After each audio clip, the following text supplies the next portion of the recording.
Si ilanga kali kuku walulei kuwa Ei lala moe kuni o makapa Tariki haapai pai tu utaha Whakama unga anga e fulau te veewa E wana iki mai e mapu awaea Ange hakori kala aho ene ongona Palu e fia fipea ne tafitonga Ange hapo tatala I hapo mahina Kawala pala viki mui fuiva Wakai hono ea mohono mama Waka ilonga ia I hata hasola O kone fola ua e o tumu o mua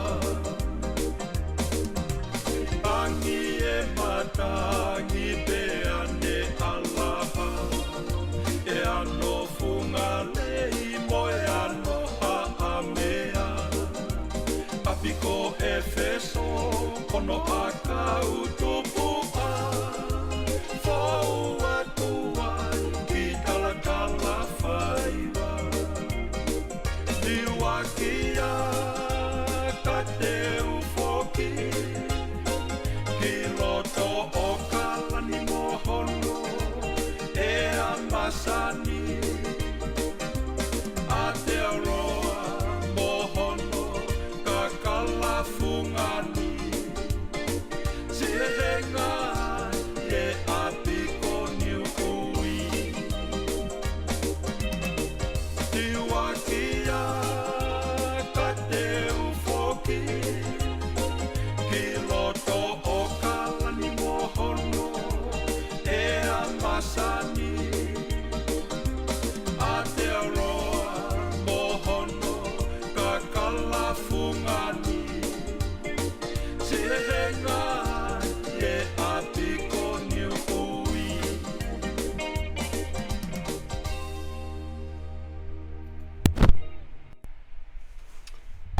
Maladau mao e hoatani, pia ku kore ke uhufanga i ngahi tala whatapu ko tau pia ku wha ata atu me he parangani ka ata mua e whainga maari e koni e hoatani ke whahoko toa e tau polokalama mawahe koia ko e tufungafonua alo au ai au ku whahoko atu i he moni te kotoa pe hange koia ku mo mea i e kainga ko e polokalama ko e ahoni ko e tau polokalama wha osie ni pe mo e tufungafonua alo au ki he huafe wanoa pe tau ki i malolo Christmas ai i he wiki kahau pe mo wiki hoko mai mo wiki tatok foki mai i he taimi kou osie ai Christmas i pe me whaas tau o toki hoko atu ai polokalama tufungafonua alo au i he tau wafe wataha e sa anuari tok whanongonongo atu pehe ngahi wiki atu ko ia ose ngahi ahalotu ko ia i ne pehe ahoni ko kore pehe ke ngā whatapu atu ki a hou eiki ka ma haa takilotu pe pehe foki ki a haa matapure tahi whanua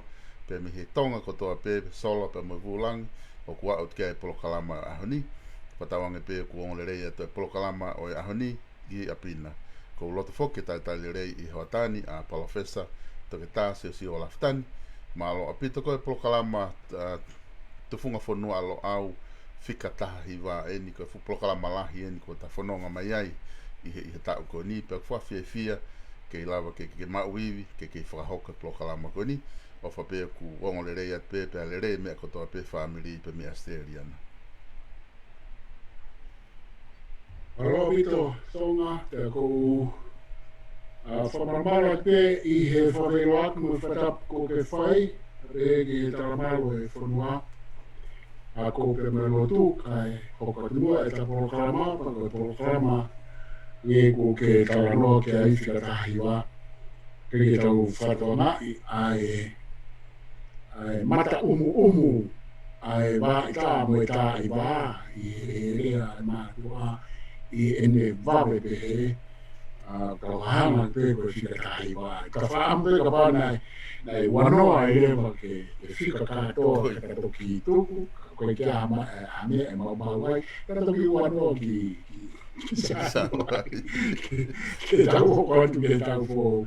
Kai whamalo atu I he whai e whanongia. Whanongia. Le mohono tataki mai ai lamari e o tau ataina e rea mo tonu e rea. Tau sia ai hota ko libro kau fifia ko to pe ai kai tuatu ke tra hotu ma ko ia malo pito e PALOFESA ko me fa fia fugeni I ahoni ko hinga ku mahino ko nga polo kalama ko to pe ku os whakahoko o ku toko lahi a pito e kakai ko nau fitu utaki mai ko ngā ku nau lava ke nau mui le rei a ngahi tala noa ko ta whahoko. Ko kawei ngā lahi foki na ta tala noa ki ai pe ki fuafualoa mai. A e ta tala noa ko ia ki he vahe ngahi mawhai. A ihe ko ngahi taha ngahi eleme niti mahu inga oha a pure anga whakatemo kālati pure anga whakatui ko ni stutone.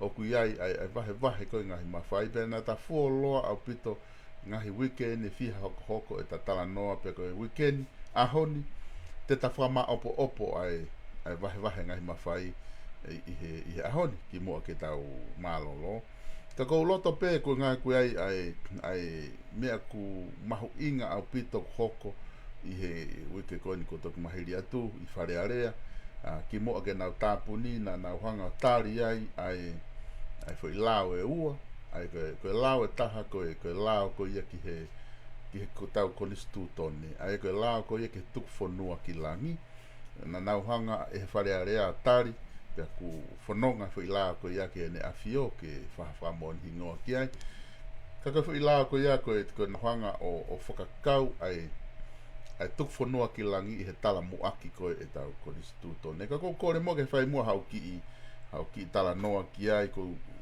ilo I pena ai fitu taki te koe I konga koe ni. Malo vito koe toko neko si na mau whawai he lo au pe me he kau lo au koe me I tonga o taki mai a ke nolo kori o tapu welu o whaelere foi polo kalama fo ou I he walwalu pointaha e whema re o tonga ai au whai he toko nako toa pe na mau kamata koe I toko nako si koe polo kalama whepo tala noa whetaalanga aki pia koe kau po tala noa koe kau lo au pia moe kau po ate pia moe kau whatotolo pe I whikanga we aki pia moe lo au pia ku whatau mua ke mau wahe mei he matsoata whakaako I kai ki ngata pe au poko hua kau kai toi mau mai ange ko PALOFESA Kustina Mahina PALOFESA Malakai Kolomatang PALOFESA Stareki Finau kau tama katoa ko ni nau I he lo au ke ango PALOFESA Ilaya Siofa Texas PALOFESA Terikairi ia taimi e whahu mai ki nau tō ki he pēnolo koe ni koe fo I pēnolo ea o kui koe ui me mananga koe programa pēne kamata ke nolo pea o ku mai peo whahingoa ake ke nolo pea o koe whaamu ke mau luo taha I he ngahi kawenga mahu inga taha oe aho pea na mau kamata koe kui ko si ai na mau tala noa ai ki he lao whaanga koe ni oe tala muaki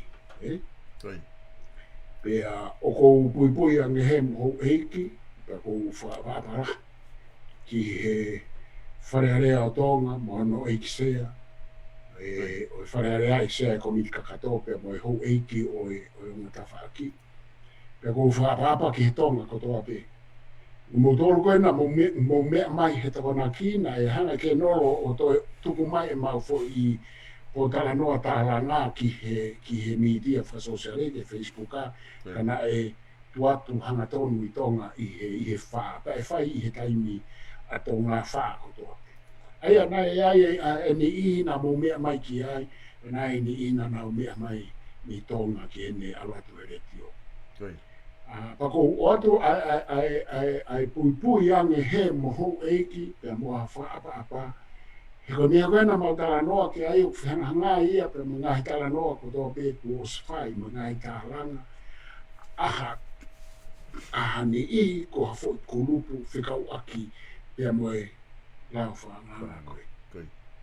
Aia, koe mea whikau aki tonga mahana ke tala noa mai ke ai nai omi e tohi. Koi. Ai tohi whaafe ai whanarea ke te au, ka mui bisiklo au, ke oange hamau tānak whakaukau, a ki mua ke fo I lao whanganga. Pea whai ahau no are hai. Tana ko slawe ki ai. Ai kai ke uto e alu whai ki ke mau tala noa ko tui pe e malawa ke mo me ato ki ai ki pesi ko paasina ke nolo. Ka koe uhinga koe mahu inga, ke hanga whautu mai tonga, ka tue tānaka te peu te whakaukau.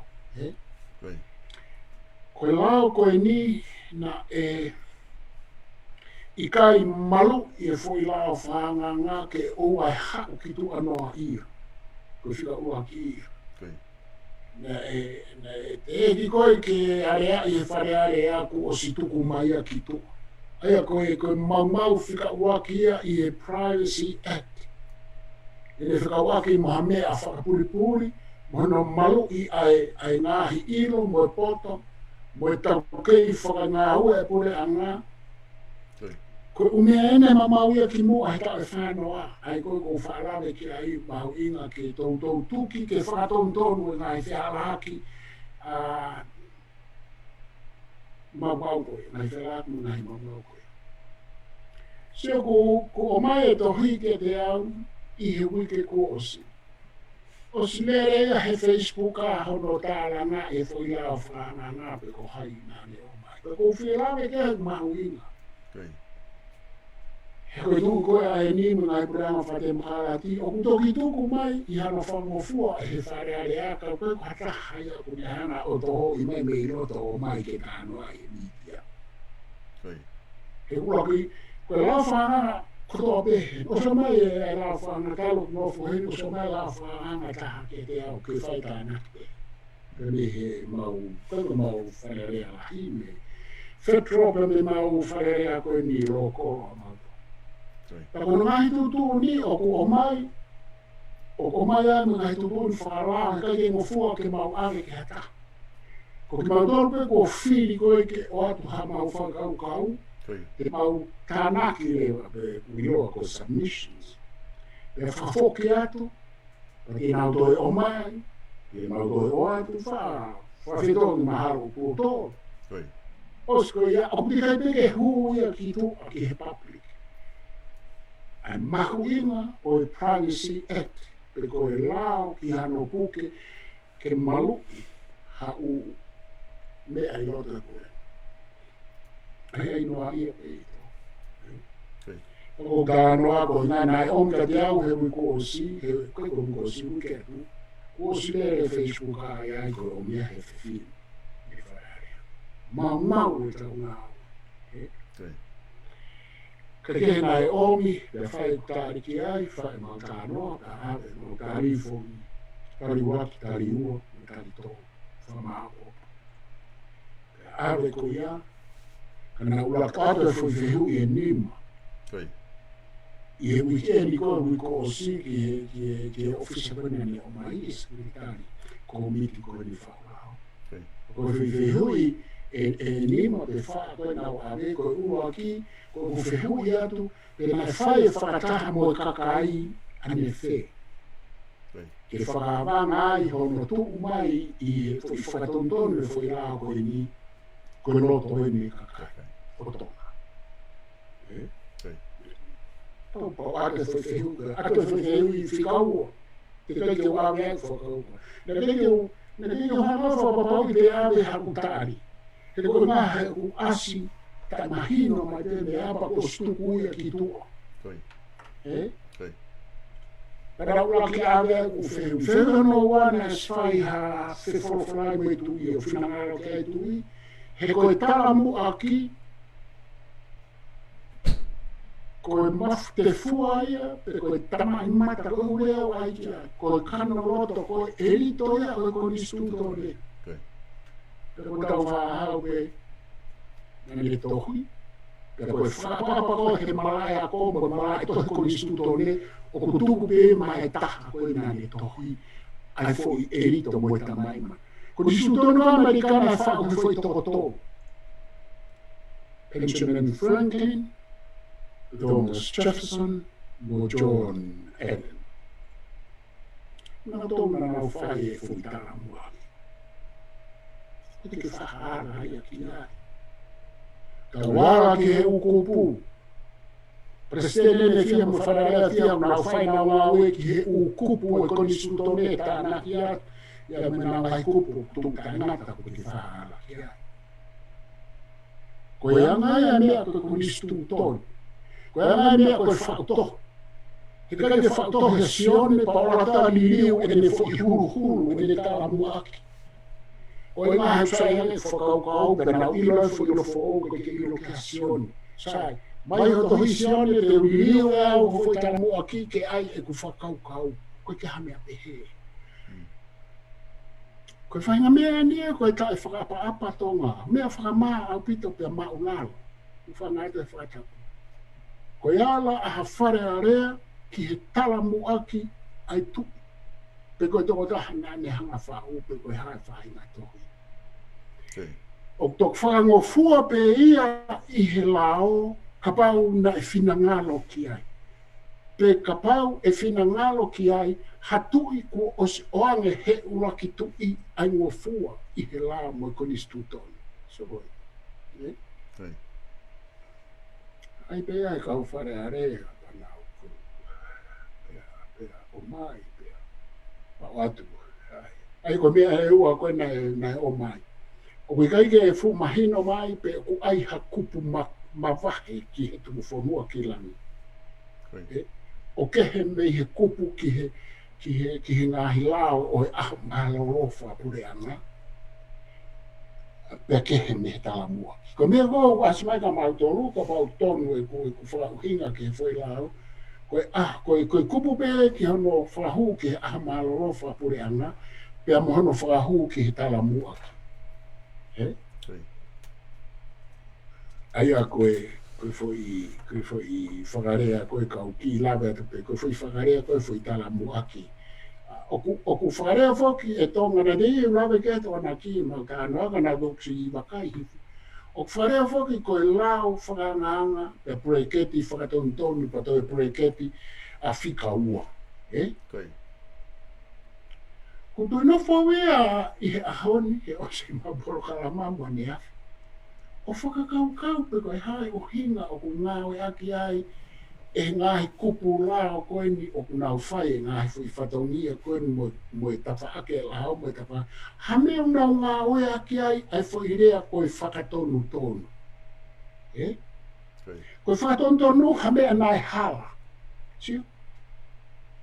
E ko whakaukau au ia koe fwoi rea to tonu koe i he o hinga koe i he keisi o e tala muaki. Koe foi rea to tonu koe tānaki.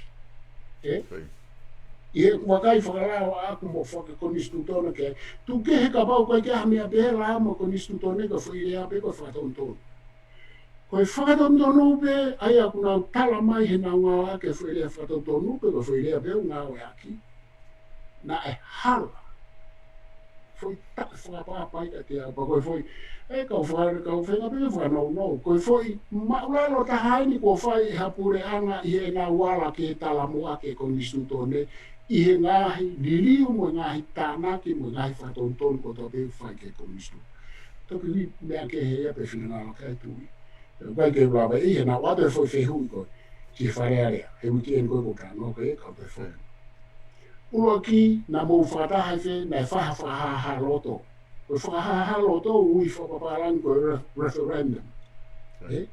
Ka koe parapare maa hangene a mea ne tala no kia PALOFESA i no te whotu. Pea kou la veke. Koe kia hala o referendum i eto. Koe kia hala whaha. Sai, ka nā uhinga tako pia nai whaiha whaha loto. I he whainga whonga whakarao. Nai whaha whono.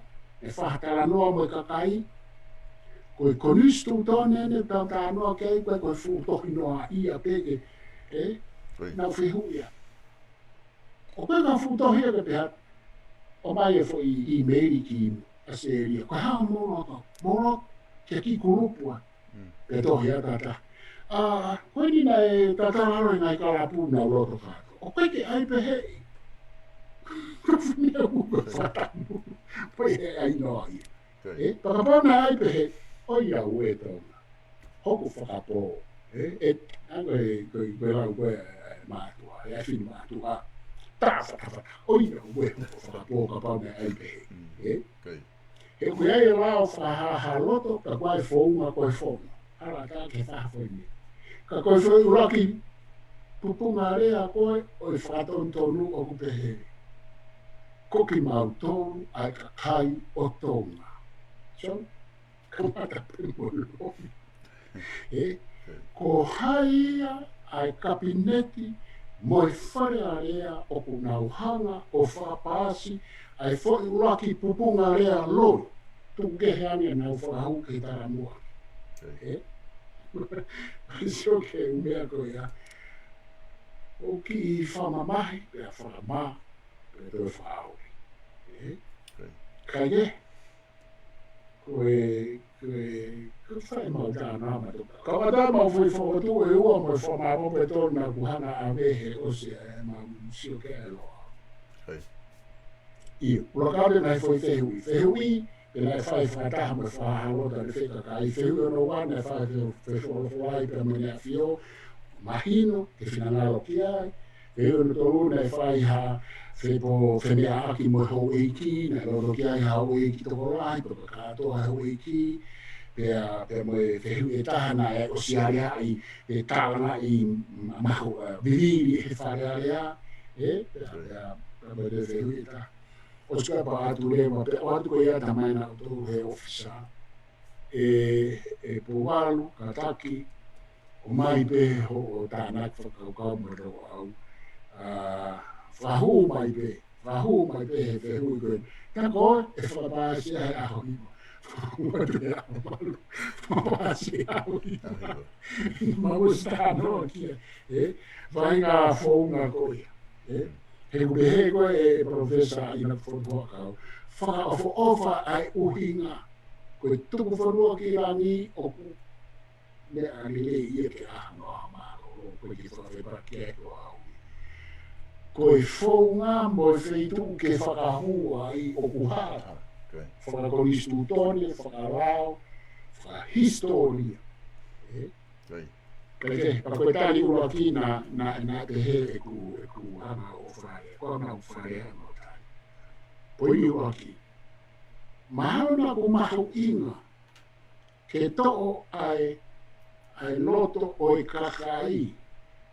Hina i kai ke whai ha harea, whakaram whakoristone makakai. Kai ai be ai wharearea, pe tui mo i wharearea o whetongi aki. He koe mea ai aku mo oni he ko ki tau tōru, tau i he malu, o i pure anga whakatui,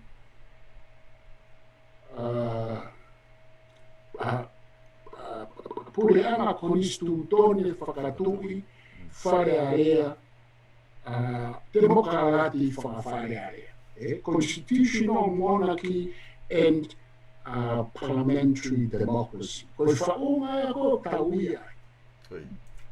He koe to tona wharearea ke nauhanga o tāra ko ki nau tōu. Aia koe uhinga ai. He wikai ko hau republika ki tau tōu ke ai koe loto o i kakai. Tuku ke ka pauna e whaha loto. Mo whakataha mahino, pero tu ia e wa whakakau. Ka koe kupui rea whokia koe ia ai kakai, koe talu hono teke mai e takawhano. Kana kua rawe rewa i tōna ki tōna. O te eme kuhinga whakakomuniusi, whakasocialism ia o i people. People in the Republic of China. So yeah, people. The people in the Republic of China, o koe te pure ka kai koe e people roi ki haka tau me whai ka kai koe i taramua. Ai o whotu ui, o whotu ui me loa. Whotu rewa hono ua, mahalo na kusayange ke aipe i he lao o e aho mālofa ureana. Whaafofa, tufonua ki langi. Whaafofa, iata, me mahuina. Kai tuale mua fo i tala mua ki a tau whaau ke whaipiki ai. Pe koe anga ia mea koe toi konisu tone moe tohi lao. Pe koe poin lewa ano tolu, ko o atu e whamaapopu, ke wakai ange na kue sia heni ai lao ta ingata i he na wala ki tala mua ki o we sia ai ai whakaukau moe tutu uni o e lao ta ingata. Ai ngahi kupu koe. Toi. Pea koe whamaapopu ea koe ai tari koe aloha. He malo apito e palofesa ko tuku mahino apito ai wha mama ko ki o mai. Pea koe na ku osi ave pe ke whare area. Koe ki oku mahu inga ia pe lo a uia i he tufungafonua ki langi. Ka koe tala mo aki mo ngai whare rei koe na ku osi ave ku oku mahu inga ke whahapakai ki ai. Ka ko tui whuko mawahe lao ia mi whare area o whanonga ia ki he ne afio. Pea i he ne awhia o rewa tene toki hanga o whama opo pe whamaoni hua whaki ai pe ikai. Ka neongo ia, pea tuku mo ke taki i hoko atu ki he issue e taha na e hoko pe i he wike koni na toki o si pe weekend mai koni ke u current issue ko i tonga. Koe whai lao e taha koni na e tari he whare area, koe whai lao koe ki he la whakanganga ke ngā hia whamamahi ake whaitu taki wha elektronika wafe wanoa. Ai koe lao eni koe o kukau ai e ngā ue ake koe Facebook mo ngā mea pe. Ai aku o stari mo i hei whare area whai lao koe ia. Koe hanga ho wakai ke tukunga koe aku o ku tokoni le rei ai whai lao koe ni ke he ta ofi pena ta osi tala noa kai i he ta proklama ko osi. Ai na ki tala mai koe ke foi lá quando eu falo eletrônica e Facebook que fato ton mange pe ku ton ma o pe kai ko hange ka tau na ke osi te kai ke tala no ki ai na ka fa a koi na ve pe ta mpo ta wai o al koi ai a ko o ku kai ke o ma o fai ki la ko ni ko ne do mai no ka te au na ku wakai fo ki he Diti o koe nei tuku mai o tala noa mai atenseneare. Koe tāketi te whito penia ki e ngahi urunganga kovi, nane ngāwe ake whoirea koe kape, koe whanieria, koe whainga tuku ki lalo. Nai mea koto pe eo tala noa kai ko istuto ne o ku tapu ia he. Ai koe na tā noa kai ko si te kawaki moerea, mo to tonu o tau watai. Ai a koe kapau ko ia, ko ia, pea koe kai ke ue sia ai e tau watai na o e lea mo e ne to tonu. He koe ngahi poini koe na o maa koe me tala noa e a tensini ai. O koutu iau ki ai pea ku whakarao pa whakanisu tone, he kai ke tau lawa whai ia i tonga. Ka maa pa whaka ilo, tau au tau toki tua ke lau kovi mo unanga kovi pe mo le tai fe unga o ko ga fo no fata ka ko tui ko uhinga ka pau ka ke we si ai kupu o lawe ka wa tai na ko ni stuto ne ke te au fa o pito pe he ko ne ko na lawe ai ki na ka langa fa ko ta wa fe pe me he ta wa tai na le a mo ta la no uhinga mo to tonu ke te rea ko ke whahare noa ia, Ka kone ena o mia, kamata pe i tonga. Na kamata ia he nusi pepa e ua, i ne tuku au mai. Kana keike fu kovi au pito e nusi pepa taimi o tonga, kana e whaasi pe ai ngā hirea ta e whe unga.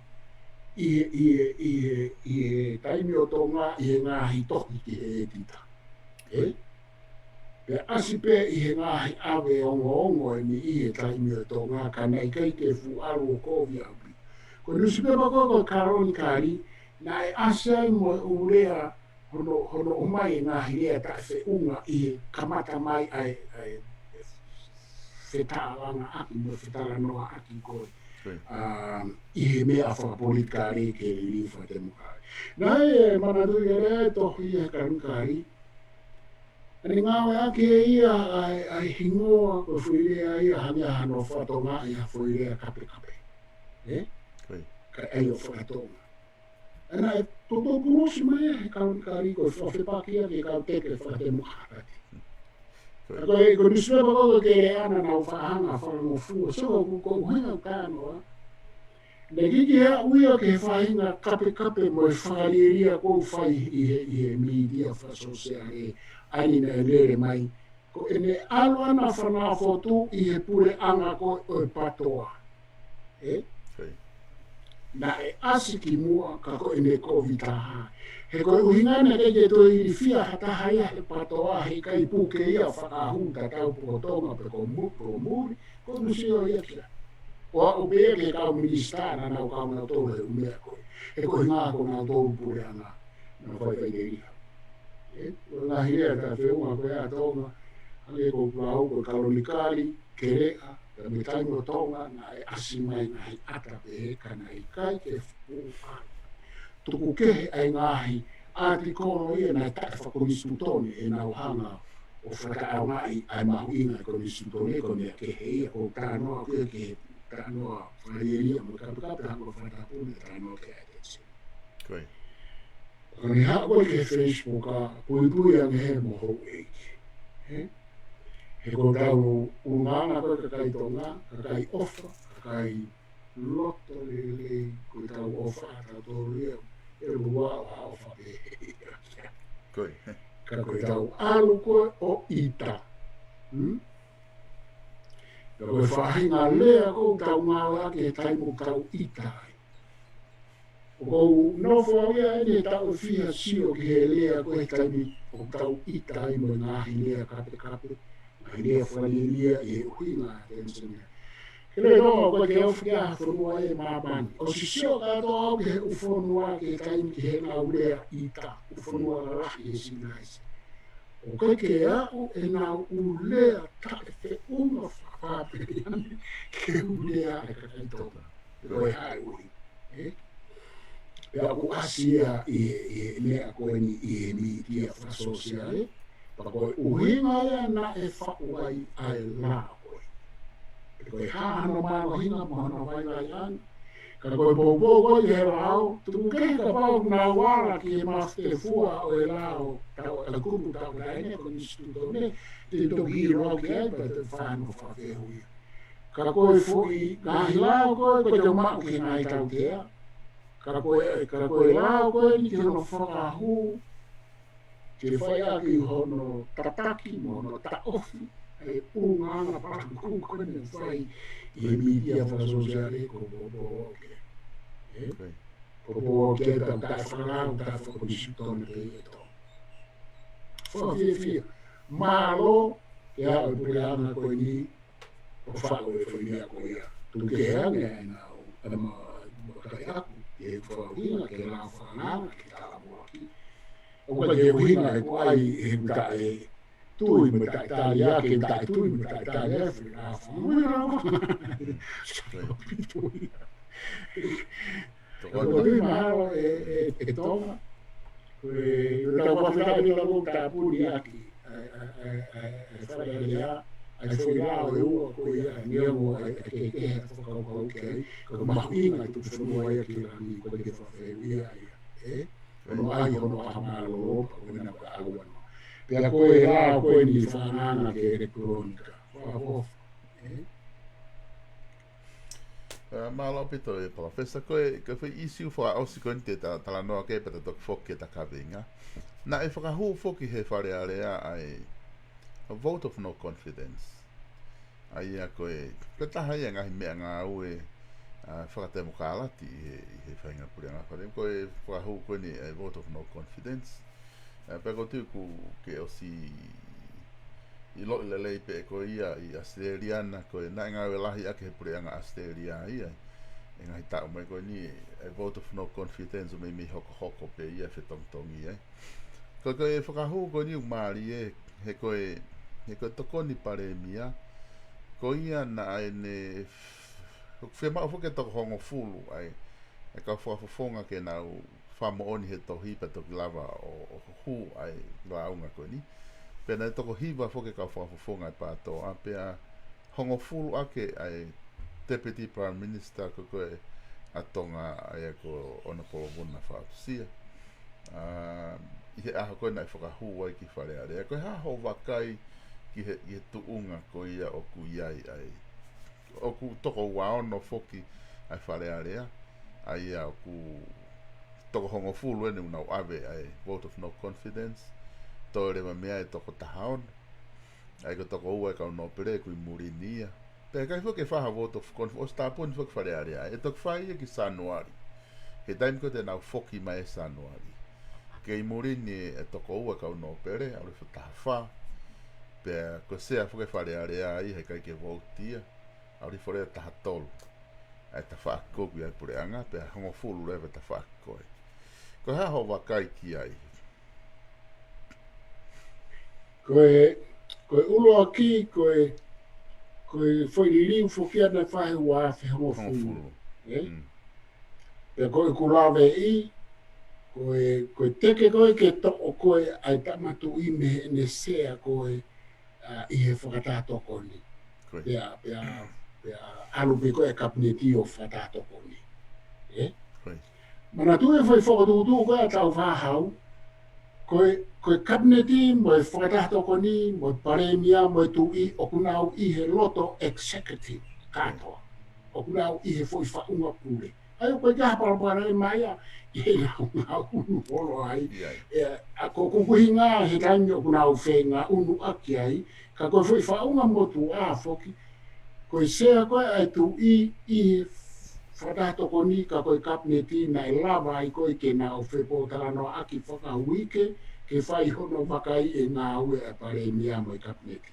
ke le toma tala no ko na fai na pe o ku na pure pe tu ia ko ke te lava ta hai o rea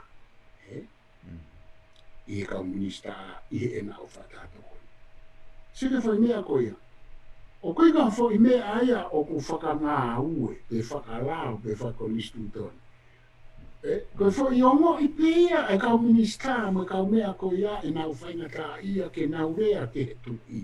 Koe kolistu tonu e mo lao, o kunga fōa ke nau pō tala noa pa nau tala nau whakau kau o whepati mo e tu i, pe ku ka inga mo e tu i e roto whanato koni. Koe ke, ne nau hanga fōa pe he ko fo i mea koe koe ke sai.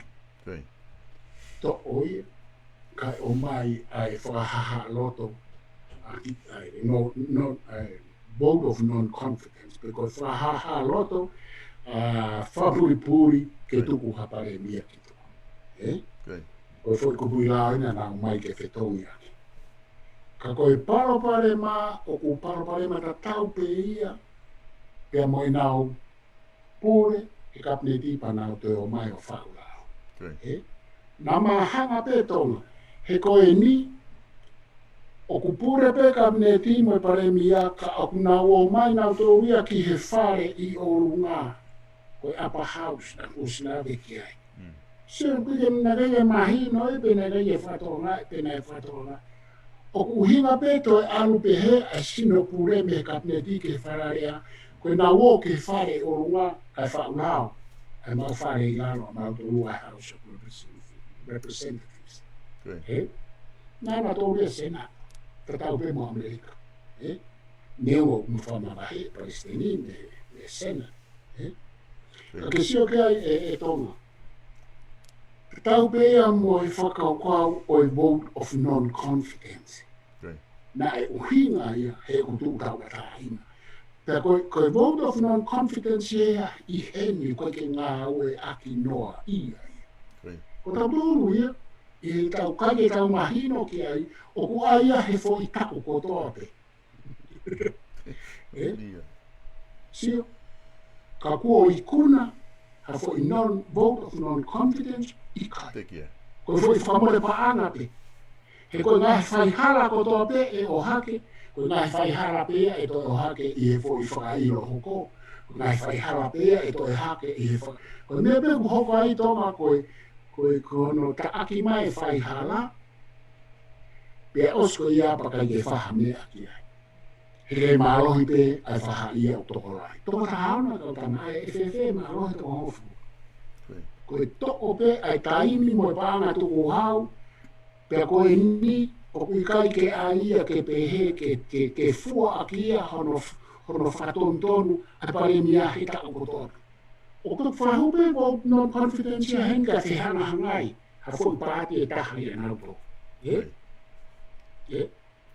o ko ke o mai ko se hanga hangai ai li pro pra boy leipa I kai ka paura se hanga hangai ha fo pati pe tahi na to ya mawahera ta mako o ko ke mawahera alu ki he li pro ke national ke li pro ke coalition o ko fato mai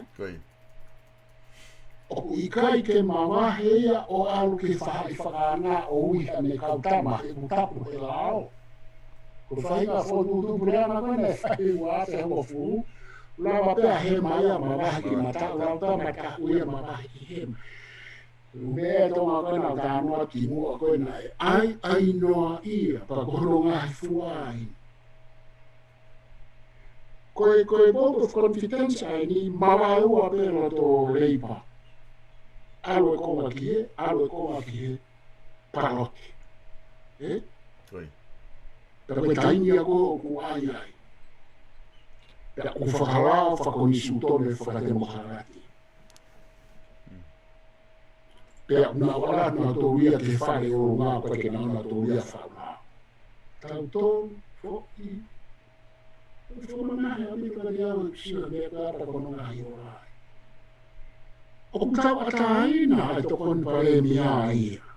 I tau foi whaunga ke anu e ka whanata whake. O koe ke ui tau ia ke minista ke avuna.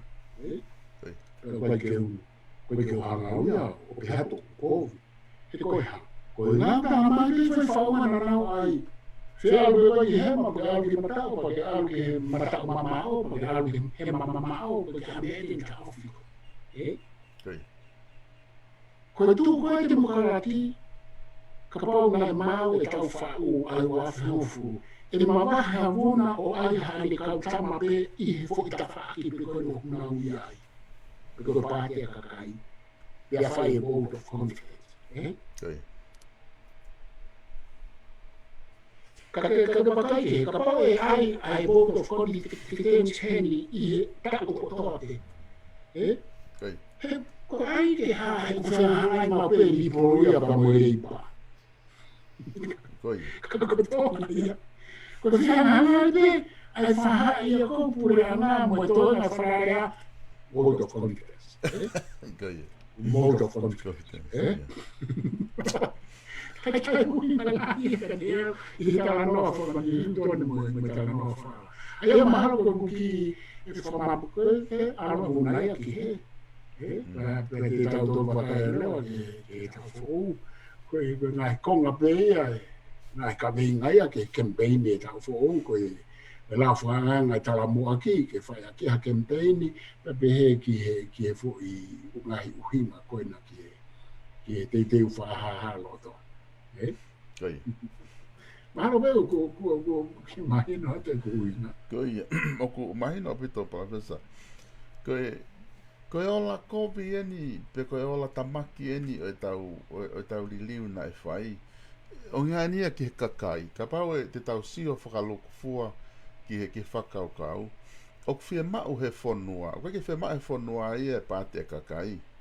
Pe koe patoa, pe koe toi hawhainga. O whia mau he whonua ia, hakau taki moha pure anga o ku nau competent e nau ngau, o ku nau whalala anga, ke nau tataki e whonua. Pakapau koe whahinga whotunga e nia, ka mataleare mai peki I whahai koe, hao ki kau tamako o vote of no confidence.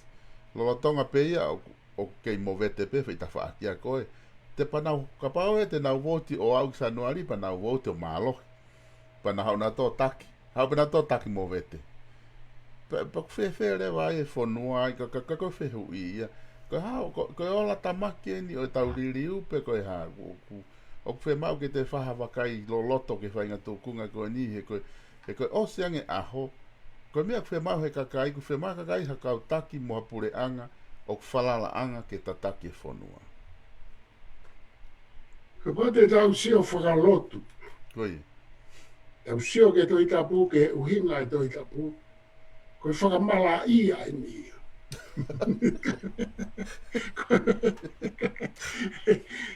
Koe. O mai koe uhinga whakatoi tapu ke he ni koe fu mala e nia. Ke whanua. O ku fia ma o ia ke whai hana o whakama. O mai koe ke whakarea whapolitikare. Koe nunu a hala. O i fo i ngā aue, ta mahino, mo ta e whakate mo kārati nā e whai, i he ta o e whanoa, mo e fo i liriu ta mahino, mo ta e whakate mo kārati nā e whai. Koe. Ka koe tau whakaamo fo ki tō ngā hange ko ho whehu i. Koe. He mau e he whanua. Pe koe tau rea ai. O ku i kai koe kakai, ka koe whanua. Koe. O tau whehalake a pita tōria koe omi e rea e kakai. Kasa. Ko rea pene o mai he Westminster ko nistuto ne tui no pere kakai. Alu e koe tau alu ki orunga. Koe tau alu koe whakatawhai a ki koe haa. Koe haa tuka na kupolo. Koe haa a baia. O ku whakare e polo ia. Koe tau alu koe tau ki orunga e lau haa. Ka koe haa ko tau peu whonua e ka i ngā whonua e whahi ngā whonua e api koe tau urea. E te kia mea historia me tara whonua ke tau tara noa i he kuonga moa ki moa ko ni suto ne koe kakai o whē. Ngā hire e pēne ngā haa upe e koe koe ngā hire e mahu i ngā ine ngā. Koe ngā hire ene tau ngā ki koe haa, koe kau ke haa whē. Koe whahi ngā whē e na koe kai ngā whē. Ne kenge kore a ngā maheni e kakai e na me whē. Koe mea ene te ko mai e ko ni suto ne whakakau koe a koe vai wahe a Britania. Ka oku o mai a ngā ue whapolitikare ake. Tau e tau whanongo he roto mo e o e kakai. O harakaka mai ka ta mai au nā pūrou mai ai ke nā toi mai ai. Ko whiria wena ke omea ni nai. Ko e whonua o kui ai hono uhinga e tōru pato e ai pē e lawa o nima. Ko e whonua nei manawa. Ko e whonua. Ko e whonua i he ne hu mai me he whonua manawa ki he whonua e taha kau i ai he ahoni e tau kei mua. Me tau doi hu ai he whonua whakaosi ko whonua roto. Ko e whonua me kātoi. O kai ke ai o koe tau pehe pe haa whainga. Ka inga pe hu mai koe e rea kakai. Ospe koe apa mai kātoa ia. Moe makamaka, moe fuakau, moe tahi, moe ika o whao he whilea koe whonua. Ta koe taimi o tau tāno ai he whonua. Te hanongo o hinga, koe kawa koe whonua, tau ngā oe aki kia. Koe whonua o ha fuakau, koe mānawa ia moe mo ui ai fuakau. Koe taimi o tau tāno a whonua ai o kuongo. Wong te tau mo tau pe au tau kau kātoa ki. Nā hei urea pe e whao e tau whangui me ka mohalo au. Tau tō mai o ai noa ia mai e urea ke ne hanga whamu e te. Suri he e tong. Ko hinga na e ai ke mo vete vete whonua. Pea e mo vete vete. Na e ai ke mo vete vete e sabora a crispo hiva mo e pato a whonua. Pea utawa he historia e mo vete vete. Pea kamata mo vete vete me ife. Kamata me me ona loto whare.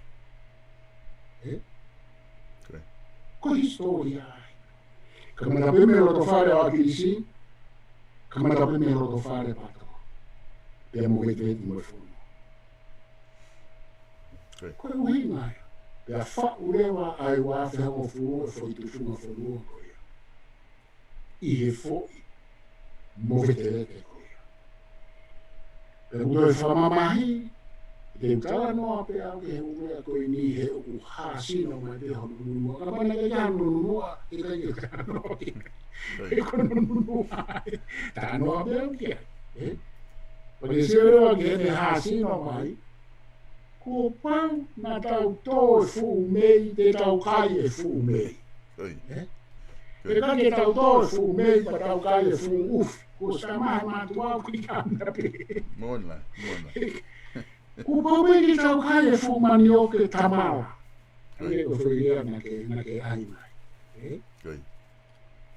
He koe tamala ua ki koe mea nei whai tau whanoa, nei whai i he loto tau whihia mo e tau mo e loto ita mo e loto liu kama leu na rege lava rikoa. He koe whika watonga, nei whai e he kakai na e kai mahino ka nau tō ai u whakakau e te mukara timo ko ni stutone, he ku asi mai. He koe hangea pehe. Vote of confidence, awe tōna maremi, he ke whai. Kei. E ke sure foi kuki ko a Trump ko mo ka Republicans ko i Amerika ko i te ufiri. Kei. I ta pe ko mai o ka Republicans mo na pa na fa se pa ki ke mo ne. Pe ospe o na ke Republicans. Kei. Pe a ku be mo. E ka ke ho mai to kon pare mia ya he no albe. Keripa, o Mauripo, é centro. O mo fo be ia ke alu ia ke ka o whakama ia pe a wea honu ai tutun whakonu stutone whalao. Ka kotonga. Ko whikoe whakalere na tau whai ko whihu ia ko o whai. Koe ko whakalere. Koe. Mahalo mahalo pito PALOFESA. Ko tui te taki I tōku ai pe ai ngai whai isiu ko ia. Ke toki sai te he ku kei taimi lahi a pito ia. Ko tui te tau whoki mai koe I he I sā nuari. O ku kamata ia hono area. I pa tau toki sio pe ai. Pe ko hae me e hoko te mo tau toki tala noa ki he vote of no confidence. I he ne tuku ko ia. Ko o kuai pe ai kainga a whanongo kuna o tohi mai hangi ko pilo ne tala mai le mea ko ta peitonga na e whau e he tui o kupoto mo o whawhanua pea o kukei pea tuku ki langi pea kule le mea ko ta pe I he ne tu ana I he whanua I he lolotongani ka koe ki ta tonu ke te whaha anofu wei lahi ngai mea ko ia ku waimo ki tokoni ku o mai tokaloni o kuna tokoni mai ai kainga he tala noa kone ta whahoko. Ka koutui mahalo to tonu ke ta ki hiki mua ki he ta kaweinga ke whama opo mai ai ta separation of powers ko ngā ke lava ke ta whakaosi aki e ta polokalama koe ke ta uni ke ngā ka ta ki hiki ka ta whoki mua ke ta kaweinga koe na ta kamata mai aki. Ta kamata mai foki tonga for maroat ke utana mai ko na. Na ta kamata foki tonga o ta tala noa I he fo I sino pure, Koi.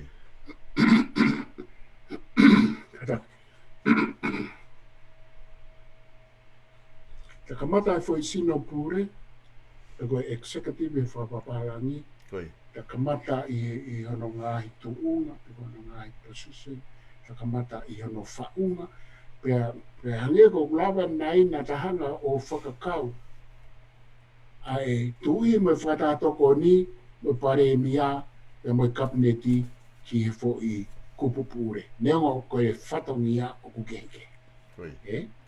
Ka o kulau katoa ki nau tōru ai, pea hange ko ku talanoa na eos whai ki mua, kono whakarea koe whakamamanahi koe ai constitutional monarchy, ko hai o kupure, ko hai o kutaki, ko tari koe ki ai whaka constitutional monarchy, ko kuini Elizabeth, pare mia moi kabineti.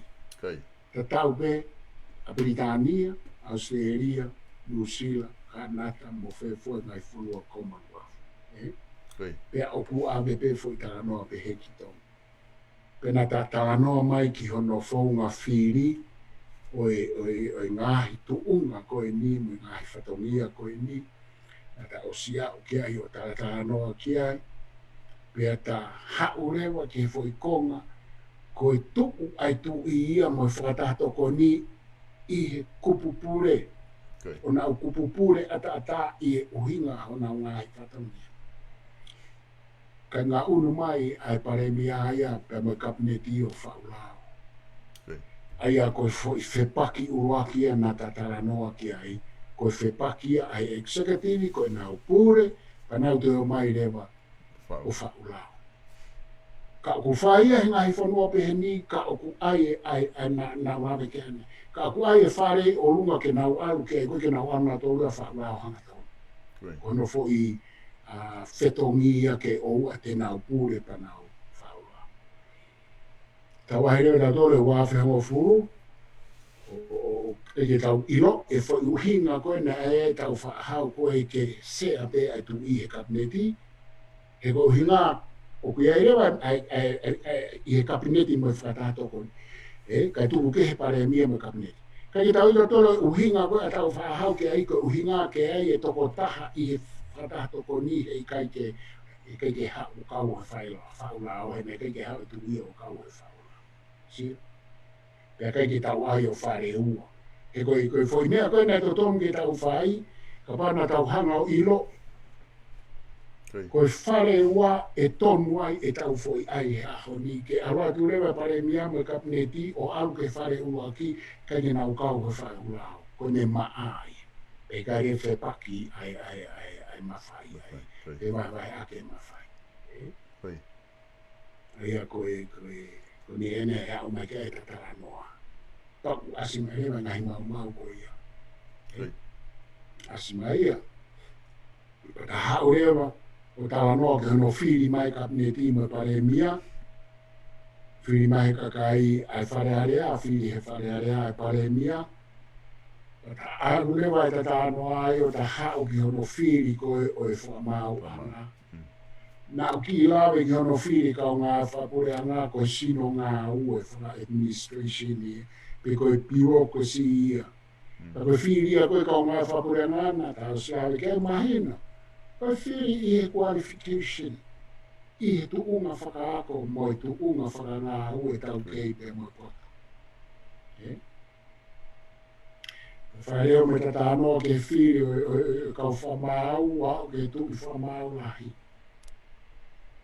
Koe kau Supreme Court Supreme Justice, no ui hene a kau whamau lahi. Hange ko leo whanau ake Supreme Justice, Supreme Court. Pea koe kau Queen's Councils, koe whairea o ngā hoa ake. Koe whairea ki he taha loea, pa koe taha whamau anga, o ku i he tumu, pa ku whanoho rewa fo i hingoa koe ia koe kau Queen's Council. Koe tau ke hepe, o ku hao e tamaloea, o ku i he kau, i he whaire wala koe ai maamani koe Queen Councils, nga te rei i tā noke. Pea koe whakapiko, hawhanga ngai me kau tama koe. He mea ku anga e tai tolo koe ka nau tō, koe kau whae ia o e kuini. Hine pea koe kau whae i koe. Anga ia he historia pa kui e kakai maa runga taha i he whamau ngā mo roia koe kau Queen's Council. Wa whiri oa. Koe tau tō lo o ange kau Lords. Koe tai tau roia o ange ke tau kau tama koe. Pea na tatano ke ai pea hawewa tatanoa ka whaosi ke kau sula koe whiri e kau whamau lahi, koe haa no whainga ui, koe tau tō leo o kuia e fo i whakawhai keke, koe tuki whamau, pea mo kau whamau. Ta hau leo tatanoa ki he kau sula. Koe mea maria e tatanoa ki he whetawhake e mawhai, e kone hanga whakahama e ka tau tōru e mahu inga ai fo i sino e tōru koe ni pea mo e nau kau ngā ue whapure hanga ai koe sino ngā ue. Pea koe u sino katoa koe i tau tū koe tonga. Koe whararea, nau hao pe mo alu. Whiri mai pe po e hae whonga whiri pea nau alu. Koe kau whamauanga, whiri mai pe pea nau alu. Nā rawa peo whamau. Wau ke nau tōu reke reka. Koe kia haa fu whanganatapau. tau pataina. Kau whalarea e kai ke nau maa whalarea o tāngata. Ke be ho i ki no pere. Kau tau alu koe ke tui, i pure whatui, koe tui, pia koe ai rewa, pia moe ne ka ulos o ngā whiri. Aia koe tau sio whalofu ai, ki he tānoa ki he whewahai aki o mawhai. Pea e tonga, koe taku koe ne whanoa o au mai ki he ahona. He kai ke tala mai hata hai au sai a tonga, koe ke sai a tonga e tau e taku whanoa au ki ahona. Ka pau ku te tala mai au sai a tonga o ku te roi. Koe upara pare makani he tau whanoa ma whai liu nai whai o ku whai na kai a e whanua. Pea ku kei whai pe he kau porikare a mea tatau bene whai kure ana koe, mu mea tatau bene whai kure ana. Monu ngā o hala ake ma whai, ngā o hala ake paanga. He kai rewa ke tau, he kai ke tātua au sai a tonga. Koe mau nofo ai o ku kai ke sai a tonga. O ku pala parema o mea lahi pe o ku hanu e kakai ka koe e tau rea koe murumuru a whiu. Pea koe tau whatau ia, nai whakatupu e o mea ke whehanga hangai e o ngā whai pure, o i kai whehanga hangai o whakatatau ki he lao ko ni stuto nemo e tutuni ngai whakaukau na mai Charles Monstiki. Ka koe mea koe na whai ki tō ngā ke tupu e ukupu e koe ni o hange koe ko nau whetau whehi aki. Koe tau whaamo pe, tau whaamo katoa i he tau alu koe ni, koe whao singa tau, ke toi alu ange, ke sai ange a mehe o mau koe ni kuhoko. Kau whae ina ma whehu ia. Whae lo ma whehu ia, pe te tau alu ke sai ange. Ka koe mea koe hange koe mea nau taranga a kisi, koe fufo i whaunga o kumaka atu a molota. Ka koe uhinga pea o tau te ai pa tau maa anu, o koe koe uhinga ia ko ha tau ngā ue. Koe tau ngā ue, ai nik whahi koe tau mau. Uhinga pea ia, koe ngai tukutuku lau mea nai whai mai i tau whangakui, moi whai whotutu a tau whahau mai tau tahi. Koe fufo i whaunga ia ko uhinga e tau ke maa.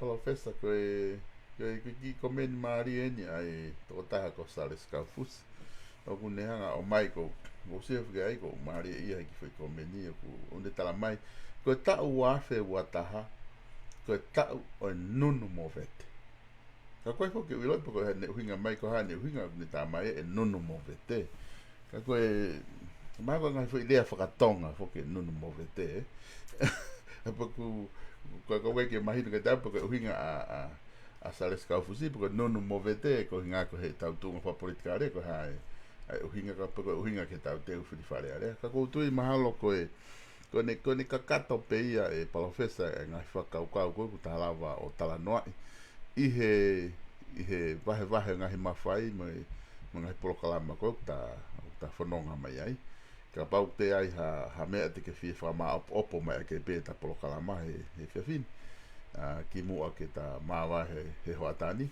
ka paku tuku a te whai maare ko ni ke te koe Malo biko ko whamalo ka sales ko tui koe mea ene ta anoa ke a palofesa ino ke wakau o mo polokalama e tonga mahalo kukosi Koe Pe mene whakaamu, hange ko ku i he ne tala noa o ku ne amanaki pe ne whakaamu. E whai ho tau whakarere i pe ko tau beteki, pe ko tau whatontonu me he wafe. Weta.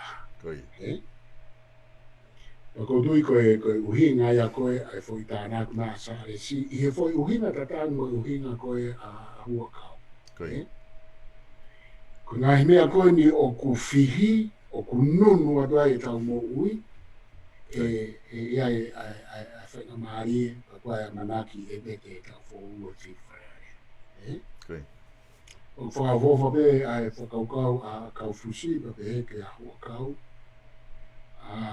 ki he tau fo uu. Aina pe he huakau ia, o whaamoange mai e ia, e whiri he kakai e kau whakatau taha ka e ua to e whiri ha pāti, e koe tau pala, porque ua e whiri whakapāti, e koe tau pala pare mai e taha whakapāti. Koi. Pe hange koe whaamoa a kau fusi ke vete, ngai mea koe no tanunu mai au ni ke rawa ano vete, o whaafofa. Whaafofa mai whaamoa o kau. Ka koe anga koe kuwakai, he kai ke lava o whaafiri whatau taha ia. Me he anga o e malohi ai pāti patoa, mo pāti ai kakai he ahon. Mandui koe pāti ai kakai o kui kai ke aha nau kakai, nei te kai ke nau lawa whaku, so i mea koe nau ko whotu peni he nau hua ko pure anga. Ko pāti e kakai na pāti e patoana o silami ke ai mahino e kakai ia mahino e kakai muimu. Ka kuhange ka te au i e tu he taimini, koe kakai ko mui ke he pāti e kakai, koe kurupu koe ni koe tū. Eia koe kakai ia e pāti e kakai i e kuwakai e aha ni neongo nau tara mai o kai koe pāti whapolitikare ki nau tō. Ka koe kurupu koe tū o nau tau kawei a mea whapolitikare i he uhinga whakalotu. Ko mea ko nau tau kawei o nau tau kawei a pāti e kakai me pure anga e ahoni. Pera me pure anga whātui. I he uhinga koe ia o ku nau hanga poupoua mo tau kawei me he ku wakai aku o whapolitikare. Aia koe o ku asi mai ka te au, koe kakai koe ia, koe kakai ia, o ku nau poupou, pete nau poupou, ke pāti e kakai. Ako mere wau whaingata ai whaamu koe ke hange koe tānoa o ka uwhafofa. Ka koe whaingata atonga, he uwhewheka mai tū me he o whanonga whakataha mai mo pāti e kakai, pia mo i tauka me e tui. Ka whanonga mai patoa me he, o tau ka vei mai ai ta whaaki e taha. O si ai e whukakai he, o ai whukakai he, ka whapāti e, ka whakakurupu e, ka koe kurupu o kuko ngai a, whikawaki mo e pāti, ai kakai pe mo e koreanga. Ta kui longa o pito ia e tau tānoa tau e tainga. E ku he kui kai e lawa he tu uia whawhepaki, ai teke, kihe, pureanga o e ahoni. O ke whatonga e mea koe. Koe patoa mo whetele pa ngau ke pea, nā tō ke nau tō. O koe ki tau iro ke o se ke koe a whekaku. Ka ngau ke i whenga pe ke nau mui ke hoi whakaukau e ta. Whakaukau a kilispohi. Koe pāti koe kakai, o koe ke nau lau a isa koe tū, o koe ke nau lau a tō ria whahanga i ha tōno no a pāti a kakai. Me pureanga e hau. Ke asimahino ma. O ka pau ke kai ke usio au he mea koe a koe whamere koe atu hala e tānoa. Ka koe kutanoa, ua wheka whakakurupu pe whakapāti, koe whaamu koe e whiri whakatau taha, e toki ngāma pēa ka whotu halao ke tau whoki, e koe whaunga koe he wāwhe o furu, koe taha ki he taha, e tonga na tau sānoa. Koe ke whāhu whakapāti. Ta ku whaahofa ka te au ka pau te tau lava o ai halao. Ka kei futi whao he pure anga ia koe ni a honi halao ke whakatau taha. He koe nā mōre ai e nā o whangai. He whiri e tau whōmo. Ka kou whamapatu, atu e ku whamalo ki e hoeki mo tau ka haina o kumea mai. Ia whapapatu mo e whakamalo rahi ka nau tō, nau muia mai e ta programa, i e kamata mai mo au, ka ngai whehui, nau o mai, ngai whehui, e ke tatau mo whakaukau mo tānoa, whaketa ko e anga ia e tau ia. O whamalo atu tonga, i ngai tataki, o programa mo tataki e ta whepotanoa aki, mo whetana aki. Whahof, mo o mai o hinga, o mai o whehu i tau tāina. Whawhiwhia ka te au e lo au. E ka palofesa ina whatua kau te moto programa mo ai. Kai. Ka whawhiwhia pe ka te au. Whawheta ke iai hamitia pehe. O hange kokoe, pakokore whamororata pe kwa santungua. E tau programa vipi o ina mo koe. I kai. Whawhetai he koe umitia i tonga ko whakawhawha. Pāti ai kakai umitia. Koe ka pihea ko hakakai meitu. Kakai pihea i roto pe ko kau patoa pe ufotu e nau mitia pe e pure pe patoa ke mitia. Ko ia pa pāti kakai mo e nau mitia e pure pe pāti kakai. Ea kua mau e tau te mokala tiko. Monu ka tuawhia. Kako uwha malo lahi atu ka te koe. Kako ofa atu. Tala monu atu ke Christmasi ka te koe me family. Me kau poupou ko toa pe VP o ena. Moe wawa ko toa pe. Moe wawa, moe tonga, moe hapai, moe onga niua, moe eua ko toa pe. Kako ofa lahi atu. Tala monu atu ke mawa Christmas fefia. Mua tau fo o. Monu ia. Tau atu. Malo apito palofesa. Toki tā SIOSIUA LAFITANI malo apito ki lava e ta polokalama wha osikoni ki he tauni. Ko tui ko ki hui wike pe ua pe tolu e whae tau ki malolo i he tau ngahi aho mahu inga koni ke tau ki toka ngai tau ngai family o whae hola whanki aho malolo ma whanki polokalama halo ko ia. Ne osi pe ta te foki mai o hoko atu da polokalama ko tui ko e lava e ukonga lahi no whama ala mai he tangai polokalama koni e tahiwa koni po osi. Ko tui ko tau kaha au ko tau mahu inga apito ia ko tau whiri wharearea. Ka ku keifia maulahi e kakai e ngai whama ala. Tatau te whito i he ngahi viu ko ia o mai e he lo au. Ta whaakwhaka ko ke hulu i aki e tau ngahi ta whaakwha politikare. Pea toki mea ia kakai e nau whiri ka ku whama alo lahi atu. Kenu mai peta ki polokalama wa mai ki polokalama no tahiwa lava le re da polokalama tala monu atu ke te koe pe molusiane pe mo toi ngai whanau mo family o whapege mo maha Christmas fefia mo tau fo monu ia mi aserian o tu be va veni pe taimi ku toki ava e potaka e whai ho ha foki ki tonga o kagane o pete ke aserian pe tonga te tau whenga pe ke lere pe tau polokalama ko inga e kumo inga bito ke kakai. Whamalo atu ki a te motol ka inga whanong, mo ke mui i mai tau polokalama, ko wakai peo ki toko lahi a te motol ki lotoni ki tau whanonga lai mo ki motol he polokalaman. Whamalo atu, pa ku maa kori whamore more atu, ka pau ku a whainga wharere polokalama, ku kai ki hoa mo o whakaukau, mo o whie mau. Ka ki te whoki mai pe i he i Sanuari, e toi whakaongo atu pe, tau taimi hoko atu, ke tau toi hoko atu pe polokalama tufungafonua alo au. Ia osi e tau malolo Christmasi mo whaas tau. Koe ngata e tau polokalama ki hoatani, mo me aga tau toki whelongo aki i he polokalama a pongpong ko piven piukala i he taimi fitu e fiafi. Pea koe pule lulu koe polokalama ia langa whanua are matua. Toa pule lulu rewa he taimi ua hoata anu silani koe polokalama ia wha osi pea mo PALOFESA ino ke huakau. E koe ai pe tau polokalama popoaki Christmas e toki whakahoko atu e toki whakahoko he fiafi taimi fitu i he weekend ka toki whakaongo atu peke mo iloi. Malo apito e PALOFESA ta mawai ai kata toki whilongo aki ka e whakahoko e whanki tuaki ki ngai kautaha. Whamalo mo ngai kautaha koni mau sponsor e kautaha ngongon ke whakahoko hoko atu e ngai polokalama koni o au mai ke ahon. Whamalo lahi atu ki he GM wholesalers i Otahuhu ka kautaha mea lere. Whamalo atu ki he kautaha koni ai kautaha okunauhanga o whapaanga ngahi whia mau paanga kotoa pe ai kakai i Okalanini o ku ui ka South Pacific Loans.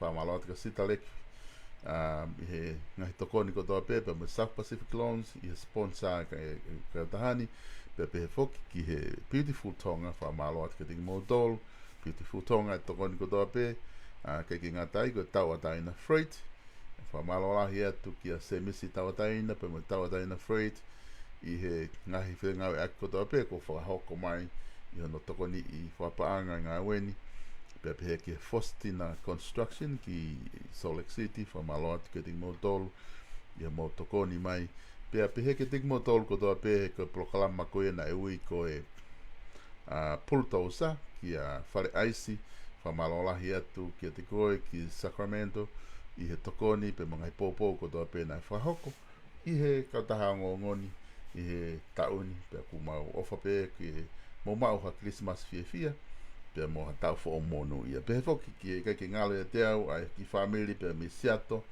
na mo tokoni mai ki whakamea o whafo o mai mea ngaue ke lava o ke yongo atu e tau polokalama i he wiki kotoa pe o whamalo lahi atu ka tik motolu ka ki ngalo o tik motolu tokoni ko mo whahoko mai pe pau koe hatahana ke tokoni mai o koe ki ngalo o ku ngalo i te au ko kore whamone more atu ka ko whamalo lo tahonga atu ka tik motolu whamalo atu ka whanongo ia mo whanongo ata polokalama tufungafonua lo au tau toki whelongo aki a pongpongi i he taimi fitu e fiafi ko polokalama ia a whatuwhanua fo o pia mo piveni piukala mo mea. Beautiful Tonga. Okay, lere mawhana i bea polokalama a ahi mo whakamaakolo ai Beautiful Tonga i he otongani. I kai ngatai ka whai pōpō wangi e he kakai o ngahi tukui kolo o tatau pe me niua o a o mai ki tonga tapuni ai ahi kolo tonga whaka ofa tau ke maa mo matao mao pe. Toku kawe inga aki foki e tak mamata ai Beautiful Tonga ke whaka ai mo whakai via kakai pe mangahi whamiri he ngahi kolo ke tau tō ai ngahi akau mpakara matala i akau mo akau tupua pe ke tauhi ke maa mao pe mo lanu mata ho tau ngahi atu. Ke konga pe ia e tau whakamalo sino mo ilerei ke tau huo, tafi pea hiko e veve i tamai api ke maa mau pe pea ke tau latai mo manawa ia ea o maa mo fo o. Ako i whanau ke whanawhana mau pe ki mua mau mea takoni kai lava ke tau mo uilelei mo hao me ngahi mahaki tau te fito ki he COVID tahiwa o ka o mai. Ka o mai ke tau Beautiful Tonga pe tau hi ke maa mo lanu mata mau pe he koe tonga ia o tau lau kau mo pore ai. Beautiful Tonga o ko atu eni i hangalelei ai Tonga Tourism. Ko tau pehe pe South Pacific Loans, pe ke manatu i lewa ko sita leki tubou ia pe mai kautaha no o e whakamaui a ia o iloa ko South Pacific Loans. Ko e kautaha eni ua lau i tau e nau tokoni a tau kainga tonga mo Pasifiki i loto Aukalani Nuusila. Oua na ke tuku ke fuwhainga tā ia, mo lo me kina koe e ngahi mo ua mo e pila kehe. Lolo tonga e tau whewha uhi mo COVID-19. He ko osi whakanau ka kato a South Pacific Loans ke nau tokoni koe. Iha whahinga taimi pe, hoku ke whia mau sēniti ai. Ke hau ka venga whawhamiri, ka venga he lotu, whia mau sēniti ki abe ki tonga. Pea koe hāpe hau whia mau sēniti, whakawawewave. Koe South Pacific Loans, pēr tene lava, ke ne tokoni koe. Ka oki kai ke tui mai, pea ke tōrewa ho o telefoni. O ke taila ai fika o i whakamaui, noa walu ngeau, walu, hiva walu. Pete ke au tono mai pe ki mau ofisi. I he fika ua o i Cavendish Drive i Manukau. Pe ko e ofisi i he whetaulaki anga o i Mount Wellington Highway, pe mo Penrose Road i Mount Wellington. South Pacific Loans, i he noa walu ngeau, walu, hiva walu. Koe e ongongolelei e nia ki loto Aotearoa. Kainga tonga, ka pau o ke whakaukau ke whetongi a hao melere aki ha melere fo o e kuonga. Koe chimana wholesale orders o loto o tahuhu, ai kaudaha melere ko fuola tau e nau toko ni ho tau kainga Pasifiki o ta tawa i be koe hatu unga o ke iai. Aia e ne whaka ofa e nau melere fo o pe te maa o whiunga mo tau wivi whapanga. Koe chimana wholesalers o loto o tahuhu e maotoa e veni 4-wheel drive kehe wau ki he tau wafi o wanoa. Veni whamiri se avalu, se hongfulu mo se tahaua. Peka lau ki he mau kaha oua, whaka of atua melere. Whatonga iang e mau klasi veni manakoa ki he whamiri koe Mahintra tau wafi o wanoa. Oku se fitu, alu ki whale loto pe kakaha mo unga ka me koe laulo taha honoana. Te seti pe ona point hiwani mai interest ke totongi whafoke. Tō orewa ho telefoni o ke rea mai ki he noa walungi au wha ono ua taha pe te au tono mai pe ki he whika ua walu o e Atkinson Avenue o loto o tahuhu. Trimana hosel odos I he noa walungeau wha ono ua ono uataha.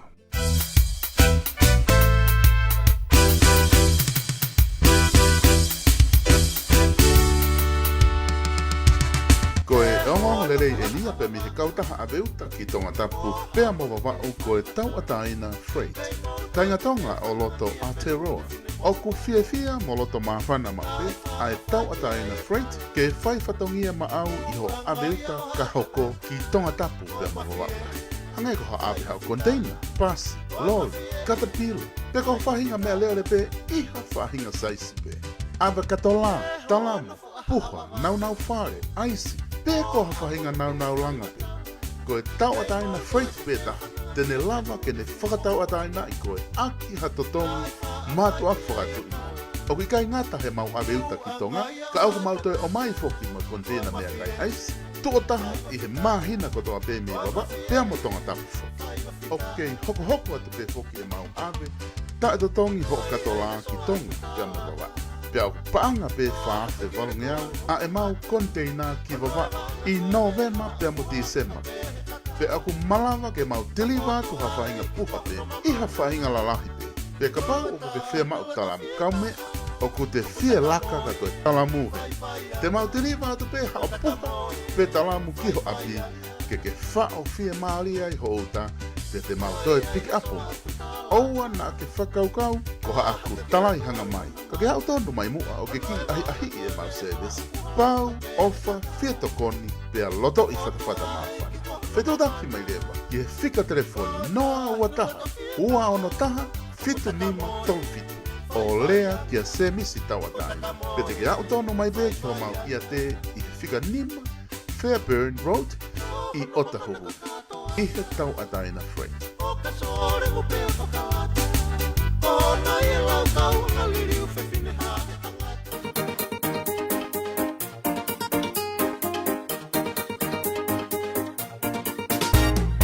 Ko e whanangonongo e nia me kautaha Faustina Construction I he kainga tonga o loto Salt Lake City. Lo tonga e tau whiwhauhi pia moe mahaki whakaauha ko COVID-19. O kei loto fia be ai Faustina Construction. Ke kei hoko atu e maungawe ofa he whahaita o momoko e tauni ki ho tau kainga tonga I loto Salt Lake City. Ko mau whahoko foki e ngau e whani I he tau kutoa pe o lave manua e ngahi community kehe pe. Pea pehe ke ngai access tonga I he wahenga Utah. Lolo tonga e tau e uangafulu tupu ko mau ngau e langa ai I he Utah State. O wanga pehen lewa e ngā wena. Te ke fua pe e koe e ngahi whakamore kotoa pe, ki he nau e whakaongai ki ho o ngā we, pea e whakahoko lewa e he Faustina Construction ai ngā we leipa maau I kai hatatongi. O tatawai pe koe hae whahinga ngā we langa o kuke fia mau ki he whakahoko. Me he ngā we sima driveways, basement, pe stepu, sidewalk, pe heke langa hao deck, retaining walls, landscape, pe koe hapea whainga ngā langa o kuke fia mau ke mau tokoni atu kia te koe lolotonga I whaai ta momoko. Oua na ke whainga ta ia, he whetu taki mai pe taku o ku mau sani tungua. He koe whai pe I he loto ofa mo e fia tokoni maau. Pea ke inasi ho tau kainga tonga I he fia o ku ausia e ngai community ke he I he ngau e ofa o ku mau whahoko. O hounga ki he Faustina Construction, e ngahe tāpua ki e mo ui o tau inasi kotoa ai.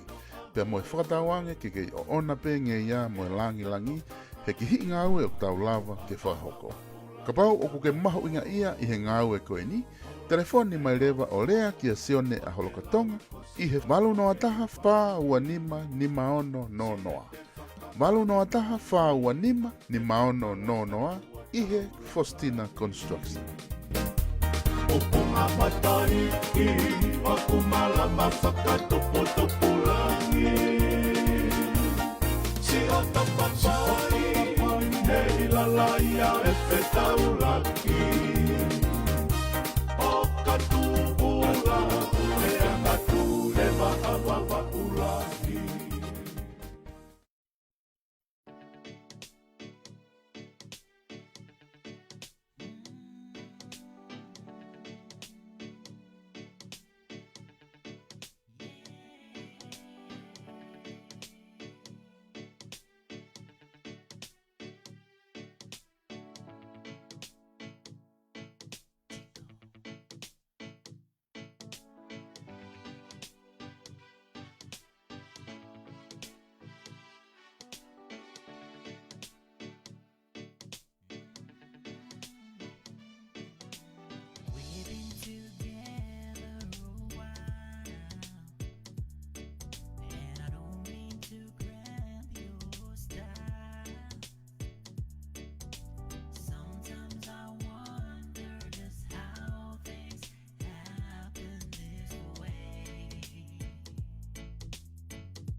must have broke your poor little heart when the boys used to say you look better in the dark. But now they give up, they learned it's good to be somewhere in the dark with me. Oh yes they would. The teacher would ask the question, and I would always raise my hand.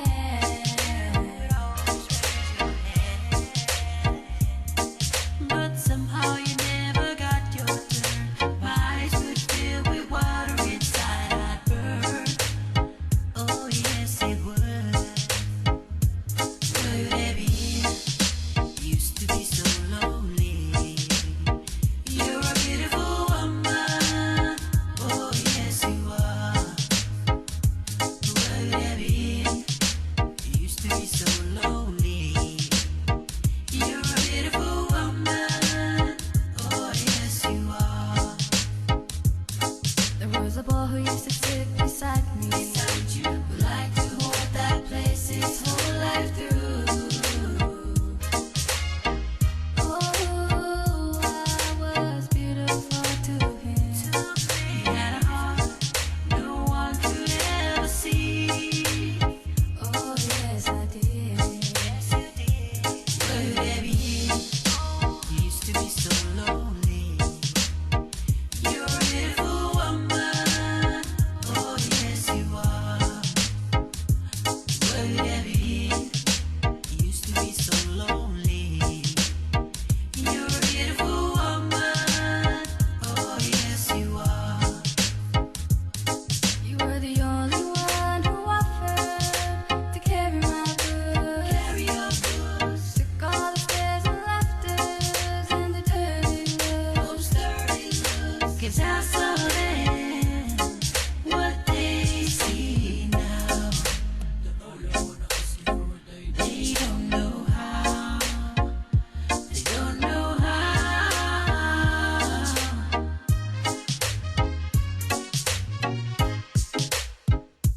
Would it be?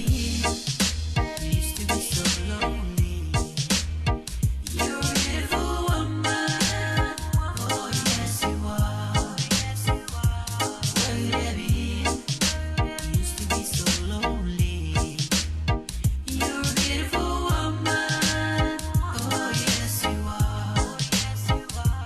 Would it be? You used to be so lonely.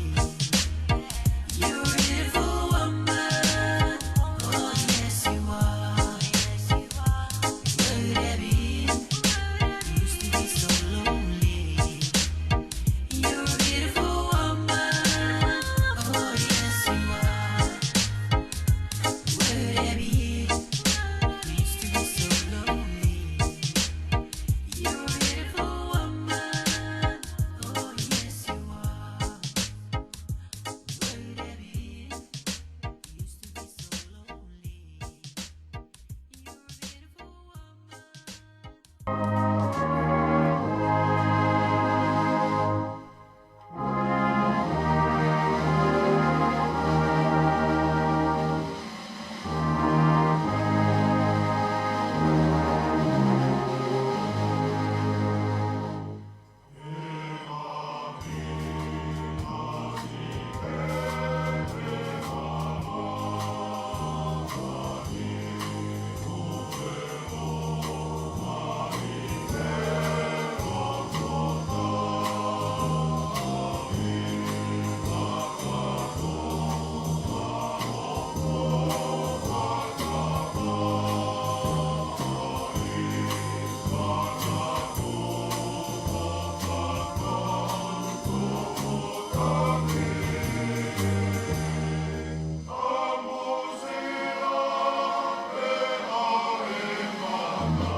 Ai, tu mi